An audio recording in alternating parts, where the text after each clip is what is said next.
Delimitation commission की report क्या आई, यहाँ पर अब नेगोशिएशन शुरू हो गई है। जनाब मुझे चीफ मिनिस्टर बना दीजिए, चिंता मत कीजिए, नौकरियाँ आपके हाथ में हैं।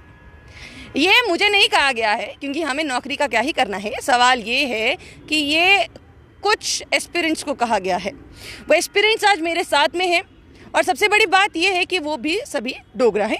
अब उनसे भी बातचीत करते हैं, आप तक बात पहुंचाने की कोशिश करते हैं, डोगरी लैंग्वेज में ही बात करेंगे। पर आखिरकार ऐसी बात क्यों कहा जा रहा है कि जनाब पहले तो हमें वोट दीजिए, वोट देके चीफ मिनिस्टर बनाइए, चीफ मिनिस्टर बनने के बाद आपका काम हो जाएगा।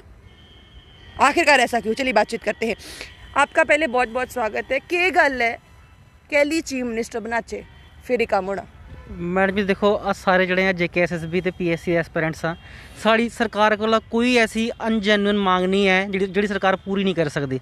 साड़ी सिर्फ इन्नी हारी मांग है खाली बस कि जेड़ा तुसें ऑर्डर कड्ढिया जां साढ़े गला उप्पर जेड़ा उसे रखिए तलवार चलाई है, जेड़ा ड्रैकोनियन लॉ कड्ढिया है, उसी कृपा करिए वापस लेई लओ। वोट असें पैह्ले भी BJP पाया हा।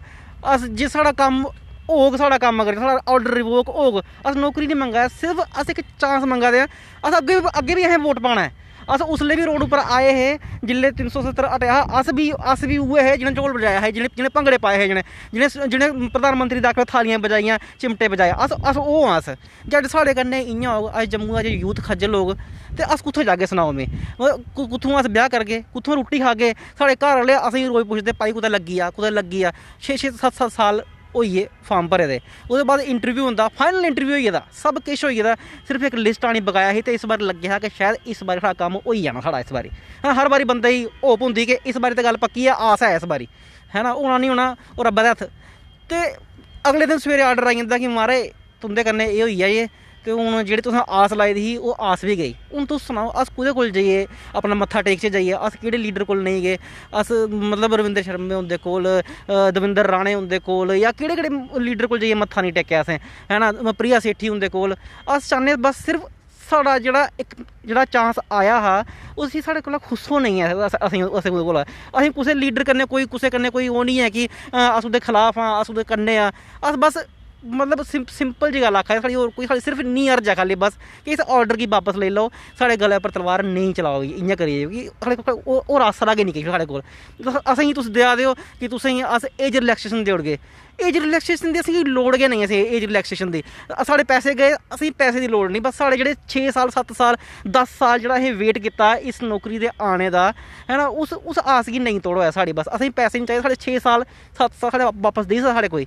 अज्ज आखा दे हो कि 2020 थमां 2019 थमां पैह्ले दियां सारियां पोस्टां कैंसल, है ना, तो हून अगले कल गी जेह्ड़ी एह् पोस्टां कड्ढा दे एह्दी केह् गारंटी है? फिर कल गी तुस दोबारा स्टेट बनागे, है ना, तो फिर अग्गे जी इस तू पैह्ले जेह्ड़ी नौकरियां निकलियां ओह् भी कैंसल, फिर ओह् बी बच्चे शिड़का पर, है ना। अज्ज बेचारे रोड ब्लॉक करा दे CSF BSF आह्ले, है ना, बॉर्डर बटालियन अलग रोआ दे, अस अलग रोआ दे, है ना। साढ़ी कोई सुनवाई गै नहीं, कोई साढ़ी कुतै कोई आखदे कोर्ट चली आओ, कोर्ट चलिए, अगले 20 साल उद्धर होर लग्गिए, फिर अस बुड्ढे होई गे ते मरी खप्पी गए, साढ़े बाद आह्ले फिर लड़दे रेह्। ते उ'ऐ स्हाब होई गेआ जमीनै झगड़ा हा, एक बारी लग्गेआ पुश्तां लंघी गेइयां बिच्च, होया कोई फैसला नहीं होया साढ़ा।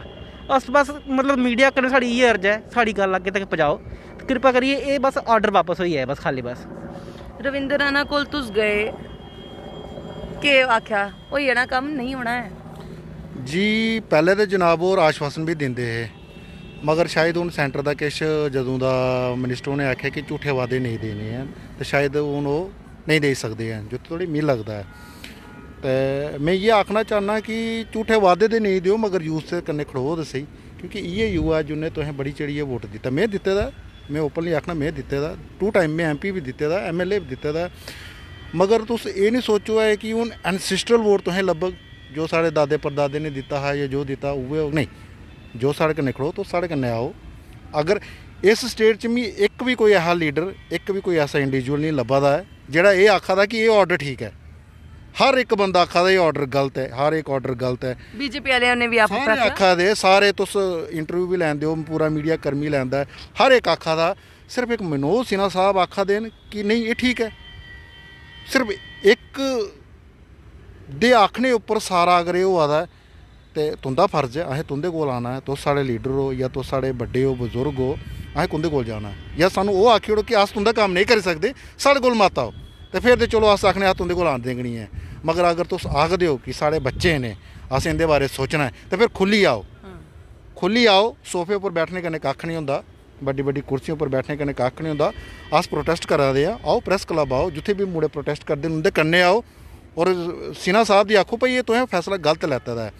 हूँ सिन्हा साहब और परसों एक रिपोर्टर ने उन्हें पूछा कि बॉर्डर बटालियन जनाब अगों आखदे न कि क्या आपने फॉर्म भरा हुआ है, क्या ये जस्टिफिकेशन है?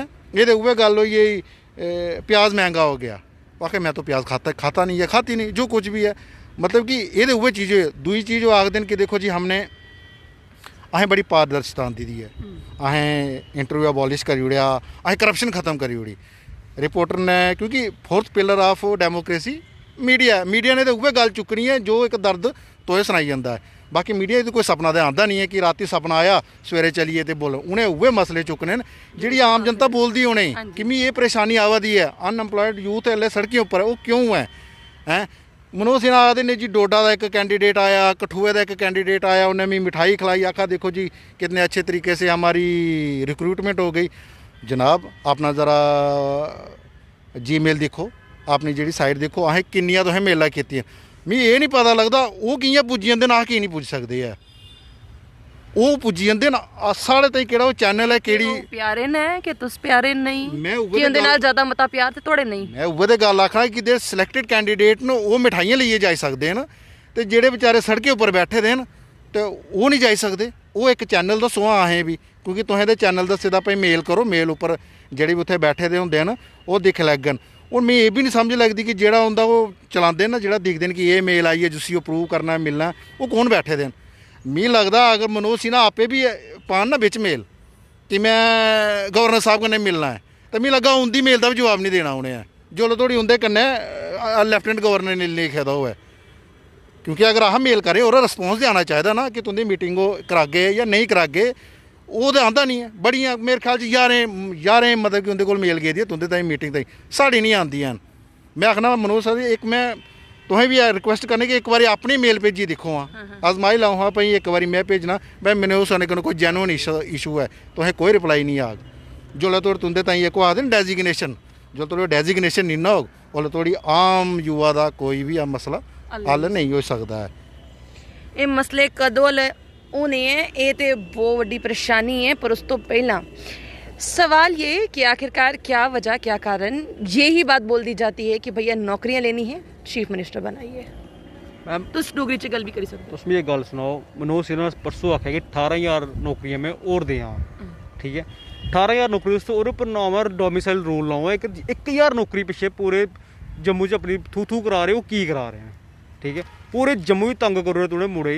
2 लाख बच्चा आएगा इस ऑर्डर कन्नै अफेक्ट होया, वो मायने नहीं रखता। वो कुड़ी कठुए आइयै मिठाई खलाई वो मायने है, जेह्के लोग इत्थै डांगा खा रहे वो मायने नहीं है। डांगे का कोई नहीं, मिठाइयें का तुसें पूरा पता कि असें खाद्धी या नहीं खाद्धी, डांगे का कोई पता नहीं है भाई डांगा ही पेइयां कुसै। मेरी गल सुनो, जेह्के इ'नें 2 महीने लाने आ नमीं एडवर्टाइजमेंट कड्ढने और प्रोसैस करदे 6-7 महीने लग्गी जाने, उ'ऐ तुस इ'नें पोस्टें फिल कीता जाए तो मेरे ख्याल से सारे मुड़े अंदर अपने अपने पढ़ने लगी जान, सब कुछ होई जान। जरूरी रोडें च घुमाना सानूं, जरूरी सानूं रोडें च घुमाना। एह्दे कोला बैटर मनोज सिन्हा साहब इ'यै आखने कि सर जेह्के बच्चे जिंदी लिस्टां रौंह्दियां उ'नें सलैक्शन कीती जाए, जिंदे पेपर होंदे उ'नें पेपर कराते जाए कि सारे जने अपने अपने घर बैठियै तैयारियां करन। कि सानूं बाहर कड्ढियै मारा दोहाने ओह् करन, जदूं तुस आए देना डांग गै चला दी पर कम्म कोई नहीं हुआ। बस ये डांग न जाने किसके लिए और परेशानियां खड़ी करेंगी। आज जो BSF CISF वालों के साथ हुआ शायद कोई किसी के साथ नहीं देख पाएगा। एक लड़के के पूरे कपड़े ही फट गए थे उस धक्का मुक्की में। सोचिए क्या अब आपका भी वही हाल होने वाला है? आप भी तभी के जो पुल हैं वो बंद करने वाले हैं, क्या करने वाले हैं? मैम मैं सिर्फ लास्ट में आपसे एक ही बात कहना चाहता हूँ, आपके समक्ष एक चीज़ रखना चाहता हूँ। J&K इन्होंने प्रयोगशाला बना दी है, लेबॉर्ट्री होती है ना लेबॉर्ट्री, पहले सरकारें आई SRO 202 लगाई है, फिर वो उसको ट्राई किया गया 1-1.5 साल, जब यूथ ने एजिटेट किया उसके बाद वो भी ख़त्म हो गया। फिर उसके बाद आ गया जी फास्ट ट्रैक रिक्रूटमेंट, वो भी नहीं चला। अब ये नया आ गया है आप बोलते हैं करप्शन फ्री है, और साथ में देखिए परसों जो मनोज सिन्हा जी की जो बात आई, उन्होंने कहा कि मैं बहुत अच्छा काम कर, करप्शन फ्री हो रहे। साथ में रिपोर्टर ने उनको कहा कि लिंगर ऑन किसकी वजह से हुई, उन पे तो गाज गिराइए, एक आम यूथ पे जो अनएम्प्लॉयड है, बेचारा है, बेसहारा है, उस पर क्यों गिरा रहे हैं। तो आगे से उनका रिस्पॉन्स सुनिए क्या आता है कि आप रिक्रूटमेंट चाहते हैं या उनको जेल, जो रिटायर हो चुके हैं उनको जेल में अंदर डालना चाहते हैं। यानी कि आप अपनी ही स्टेटमेंट को 2 सेकंड के अंदर कॉन्ट्राडिक्ट कर देते हैं। एक तरफ कहते हैं करप्शन फ्री और दूसरी तरफ कहते हैं कि अब मैं रिटायर हुए बंदे को अंदर डाल दूं। दैट मीन्स आप ये क्लीन चिट दे रहे हैं कि जो बंदा 50 एज की उम्र में करप्शन करेगा, 60 साल के बाद वो उसके ऊपर कोई एक्शन नहीं होगा। एक्शन होता कहाँ? 60 साल के बाद आप वॉशिंग मशीन में जाएंगे, धुल जाएंगे। एक्शन होता कहाँ पे है? रिसेंटली आपने वैष्णो माता में देखा, श्राइन बोर्ड में इतनी बड़ा हादसा हो गया, रिपोर्ट आनी थी, 14 दिन रिपोर्ट, कितना टाइम हो गया? आपको लगता है कि कहीं पर करप्शन है? गवर्नर साहब पहले देखिए, जो आप कमिटमेंट करते हो ना वो पूरी भी करनी है। आप बताइए ना, 1 महीने से ऊपर हो चला, लोग उन्होंने देख लिया, भूल गया, वो मसला चला गया, अब ये आ गया, ये भी चला जाएगा, कल के बाद डिलिमिटेशन आएगा, वो चला जाएगा, आगे कुछ और हो जाएगा, आगे कोई बर्थडे, मतलब चलता ही रहेगा ना, पीछे छोड़ और आगे दौड़। वो भी कमेटी 14 दिन में उसको रिपोर्ट देनी थी। आपने देखा किसी अफसर पे गाज गिरी? किसी पे भी अकाउंटेबिलिटी सेट हुई कि वो हादसा क्यों हुआ था? कितना बड़ा मसला था, कितने लोगों ने जाने गंवाई थी। फिर बाद में एंड में सिर्फ कागजी बातों के लिए और पब्लिक को खुश करने के लिए करप्शन तो हो ही नहीं रही। स्टेट तो बहुत तरक्की पे जा रही है। ये करप्शन को रोका जाए, क्योंकि कहीं करप्शन आम जनता को खोखला ना कर जाए, ख़त्म ना कर जाए। क्या इनकी जो इस समय रिक्रूटमेंट वापस गई हैं, क्या वो ही वजह तो नहीं कि करप्शन से रोका जाए? ठीक है, आप जिस तरह से पारदर्शिता लाना चाहते हैं लाइए, बहुत बढ़िया। डोमिसाइल लॉ आपने लाया, जो आने वाली जितनी भी वैकेंसीज़ हैं उन सब में डोमिसाइल लॉ को एक साथ डालिए कि भैया अब जो भी वैकेंसी होगी उसमें डोमिसाइल लॉ लगेगा, डोमिसाइल लॉ के तहत डोमिसाइल लगेगा, बहुत बढ़िया। पर जो लोग ऑलरेडी स्टेट सब्जेक्ट होल्डर हैं, डोगरी बोलते, आपके सामने डोगरी सबने बोली है, जानते हैं, यानी कि डोगरा हैं, तो भैया उनके साथ में बातचीत क्यों नहीं की जाएगी? और अगर बातचीत की जाएगी तो सीधा एक पर्चा, भैया वोट डाल दो। वोट डालने के बाद जो चाहते हो मिलेगा। वो कितना मिलता है कितना नहीं मिलता है, पिछले कई इलेक्शंस हो चुकी हैं, पर असल में आपके असेंबली इलेक्शन में दोबारा ये होगा कि जितने भी वादे होंगे पहले आप नोट डाउन कराइए, इतने लोग हमको वोट देने की बात कर लीजिए, उसके बाद आपके वोट डल गए, हर काम हो जाएगा। ये चीज़ सुना कीजिए। इन सबके घर हैं, इन सबके माँ बाप हैं, इन सब के भाई बहन हैं जो वेट कर रहे हैं कि इनकी नौकरियां लगें और एटलीस्ट घर को ये संभाल लें। काफ़ी लोग हैं ऐसे। एक को तो आपने देखा भी था कि वो लास्ट में डिप्रेशन में आके उसकी क्या ही हालत हो गई थी। प्लीज़ युवाओं को बचा लीजिए। आपको क्या लगता है? अपनी राय कमेंट बॉक्स में ज़रूर रखिएगा। बने रहिए जम्मू परिवर्तन के साथ। मुझे और वीजी को दीजिए इजाज़त। नमस्कार।